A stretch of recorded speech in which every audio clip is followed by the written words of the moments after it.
Hello everyone, स्वागत छ हजुरहरूलाई मेरो आजको नयाँ भिडियोमा। अहिले चाहिँ म जन्ती जान भनेर निस्किसकेको छु।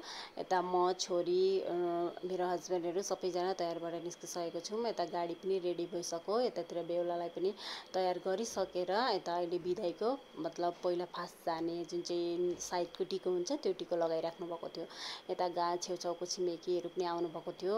अनि यता मम्मी बाबा सबैजनाले टिकोहरू लगाएर एक दुईवटा फोटोहरू सुट गरिराख्नु भएको थियो र हामी पनि निस्किसकेको छौँ। अब जन्ती जान भनिसकेपछि कति हतार हुन्छ है। बिहानको टाइममा चाहिँ जानुपर्ने थियो जन्ती चाहिँ डिगबोई टु तेजपुर बिहाली, एकदम धेरै नै लामो रस्ता थियो र अहिले चाहिँ हामी तयारबाट निस्किँदैछौँ। कोही रेडी हुनुहुँदैछ, कोही जाने नजाने त्यस्तै खालको भइरहेको थियो। यहाँ चाहिँ हुनुहुन्छ मेरो ठुलेमा ठुलाबा र यता बेहुला चाहिँ मेरो दादा हो।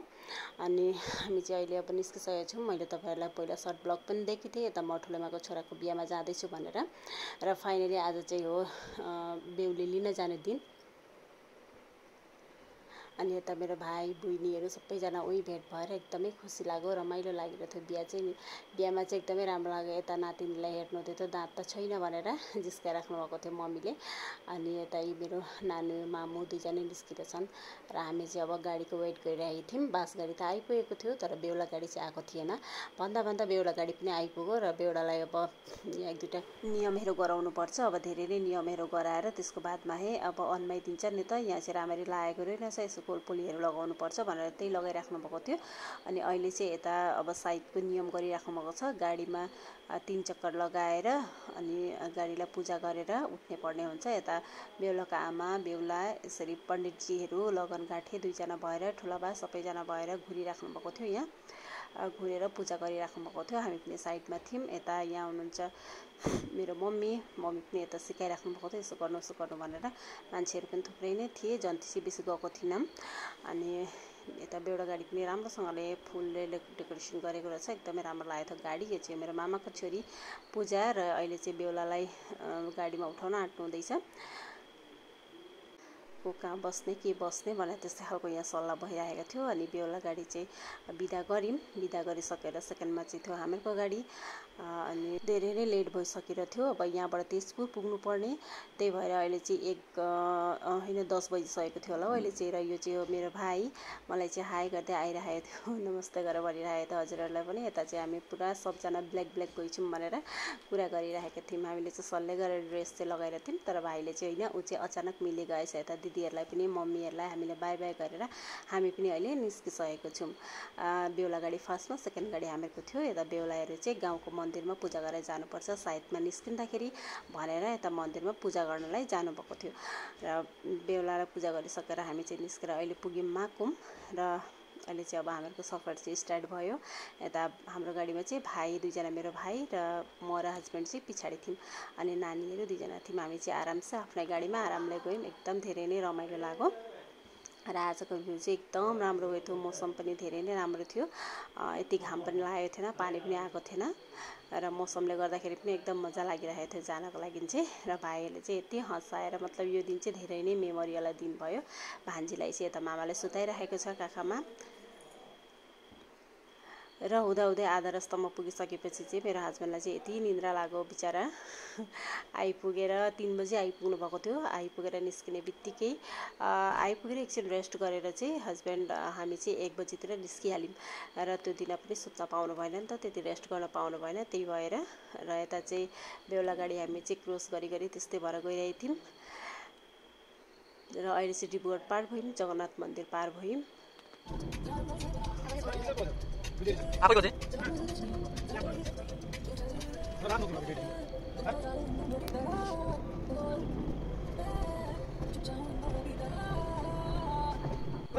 बेसी लामो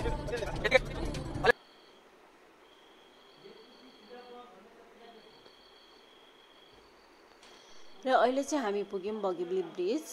यो ब्रिजको विषयमा त हजुरलाई थाहै थाहा नै छ होला र यसको निचे चाहिँ ट्रेन पनि चल्छ माथि चाहिँ गाडी चल्ने त्यस्तो खालको छ यहाँ सीसी क्यामेराहरू पनि लगाइरहेको छ यता बेहुला गाडी पनि एक दुईटा फोटोसुट गरेर निस्क्यो र हामी पनि फोटोसुट गर्न भनेर नामी ओरी फोटोहरू एक दुईटा सुट गरेर हामी चाहिँ अहिले निस्किसकेको छौँ र यता मेरो हस्बेन्डको हालत चाहिँ हेर्नु न एकदम सुती जानु हुँदैछ उसले पनि ड्रेस चेन्ज गर्नुभयो र यहाँदेखिबाट तेजपुर पुग्दाखेरि पनि आफ्नो हालत त रहँदैन भनेर छोरीहरूको लागि पनि र बाबाको लागि पनि मैले लिएर गइरहेको थिएँ र यहाँ पेट्रोल पम्पमा रोकेर एकछिन हामी पनि एकछिन बाहिर गयौँ बाहिरहरू गएर छोरीहरूलाई पनि मैले ड्रेस चेन्ज गरिदिएँ र सबैजना फ्रेस भयौँ यहाँ एकछिन देरीसम्म रोकेर तेलहरू पनि भराएर अहिले चाहिँ हामी निस्किनको लागि रेडी हुँदैछौँ यता मेरो भाइ बात गरिरहेछन् यताउता अब लोकेसनहरू टेक गर्नु पर्यो धेरै नै टाढा जानुपर्ने कसैको गाडी अगाडि कसैको पछाडि भएर गइरहेको थियौँ हामी चाहिँ रोकी र अहिले चाहिँ पुगिसकेको छौँ हामी यसलाई चाहिँ के यो जग्गालाई चाहिँ के भन्छन् मैले त्यस्तो साह्रो गम पाइनँ यहाँनिर चाहिँ दिनको लन्च गर्ने भनेर हामी चाहिँ बसिसकेको छौँ र यो होटलमा हामी चाहिँ पस्यौँ सबैजना बसिसक्नु गाडी चाहिँ लाग्नु परेछ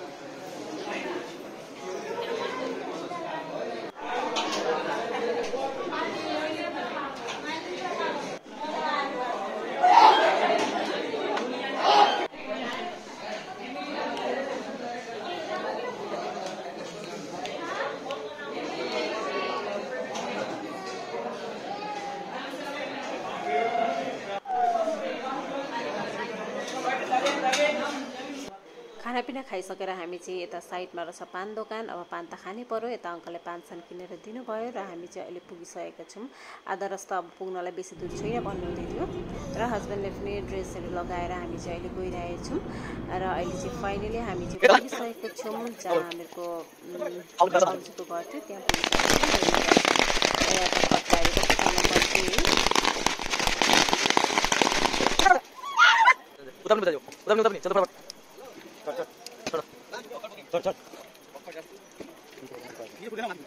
ओ मजा चलो लगा ये लगा दे जाओ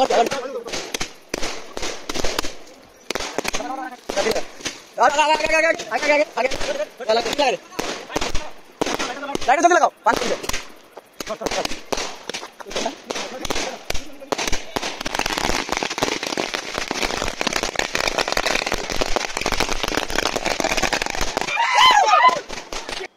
अहिले चाहिँ एकदमै पानी परिरहेको थियो र यहाँ बेहुलीको घर सामने काकाको घर रहेछ त काकाको घरमा गएर बेहुलालाई राखेर हामीलाई चाहिँ प्याकेट लन्चहरू दिनुभयो यता कोल्ड ड्रिङ्क्सहरू पानी प्याकेट लन्चहरू दिनुभएको थियो र हामीले चाहिँ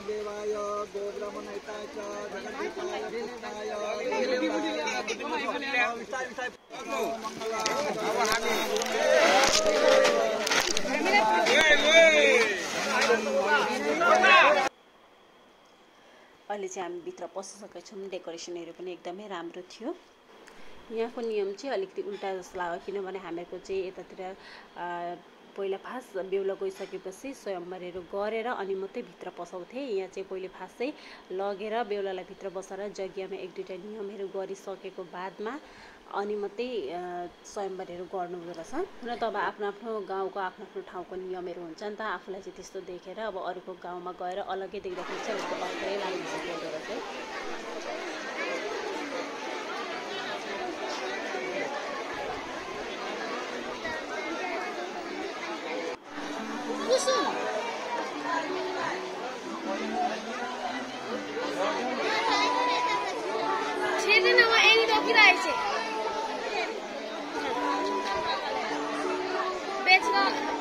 पानी रोके पो त आउनु काम गरेको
यतिखेरसम्म चाहिँ बेहुला बेलुका आधी नियम चाहिँ खत्तम भइसकेको थियो। गोडाहरू पनि धोइसक्नु भएको थियो र खानापिना खाएर हामी चाहिँ बाहिर बसिरहेको थियौँ। खानापिना पनि एकदमै टेस्टी लागिरहेको थियो। 12-1 बजे सकेको थियो। यस्तो निन्द्रा लागिरहेको थियो र यति दूरबाट गएको नभन्नु न हालत त एकदमै खराब भइरहेको थियो। र उहाँ चाहिँ हुनुहुन्थ्यो मेरो जेठानी दिदी, उसँग बोल्न भनेर भाइ गयो। अनि उसको चाहिँ फुपूको छोरी हो, ऊ चाहिँ अगाडि नै जानुभएको थियो, 1-2 दिन अगाडि नै। त्यसको बादमा म चाहिँ यता आइ र अहिले चाहिँ कन्यादान दिने टाइम पनि भएछ। यता नियमसँगले कन्यादानहरू पनि दिइराख्नु भएको थियो र रात कटाउन चाहिँ एकदमै मुस्किल हुँदो रहेछ गाइस। मेरो चाहिँ मोबाइलमा ब्याट्री पनि खतम हुन आँटेको थियो। यति टेन्सन भएको थियो नभन्नु न। पावर ब्याङ्क पनि लिएर गएको थिएँ तर पावर ब्याङ्कमा चार्ज गर्ने पनि जग्गा नभएर अब बिहा घरमा पनि त्यस्तै त हुन्छ नि भिड भडका यताउता गरेर चाहिँ मैले न मोबाइलमा चार्ज गर्न पाएँ न पावर ब्याङ्कै चार्ज गर्न पाएँ। अरू कसैले पनि पावर ब्याङ्कहरू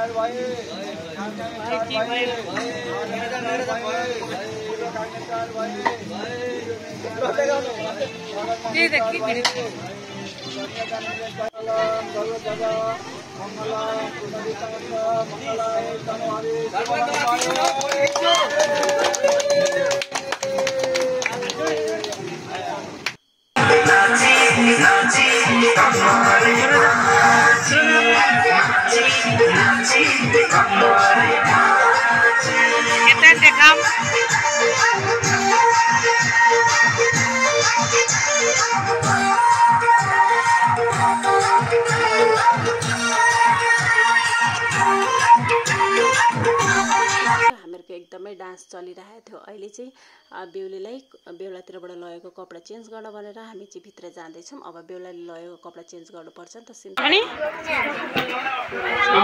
कपडाहरू चेन्ज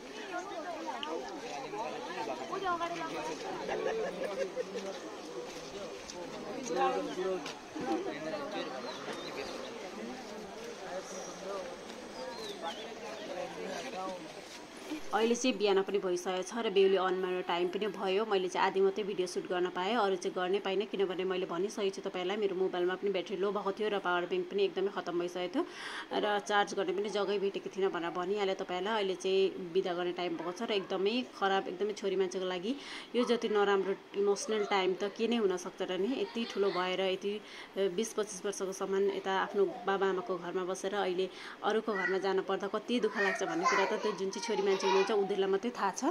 र अहिले चाहिँ अब रोए पनि जे गरे पनि बिदा त गरिहाल्नुभयो र यता सबैजना बिदा गरिसकेको बादमा हामी पनि जान भनेर अब हल्का फ्रेस भएर निस्किसकेको छौँ। हुन्छ त गाइस, आजको भिडियो यतिमै एन्ड गर्छु। आई होप तपाईँहरूलाई राम्रो लाग्यो भने चाहिँ लाइक, सेयर, कमेन्ट अनि मेरो च्यानललाई सब्सक्राइब गर्न नबिर्सिनु होला। By by.